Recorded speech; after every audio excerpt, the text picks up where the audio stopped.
Ce gabarit correspond exactement à la projection au sol de l'horloge des Vigneault, c'est-à-dire en longueur 148 cm et en profondeur 68 cm. Et le trait marqué ici correspond à l'axe de la sortie tringlerie. Nous sommes dans la salle haute.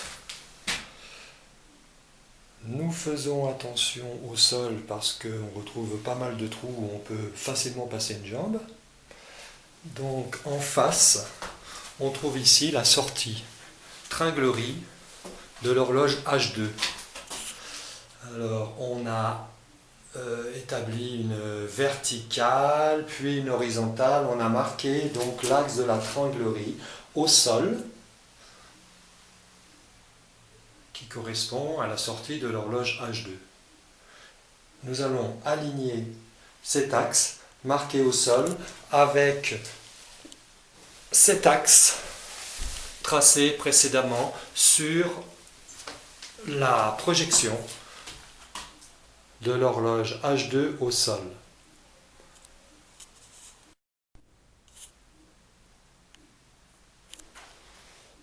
C'est fait. On voit que la projection ou le gabarit de l'horloge H2 au sol couvre bien les ouvertures qui correspondent au passage de poids. On regarde un peu comment ça se passe sur le côté. Voilà, on arrive, j'allais dire à fleur. De l'autre côté.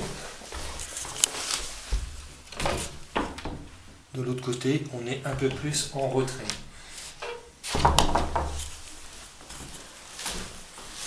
Après se pose le problème de la position dans l'axe transversal. Alors ce qu'on a remarqué au Vigneault, c'est que les trous pour les passages de poids étaient plus près du bord de derrière.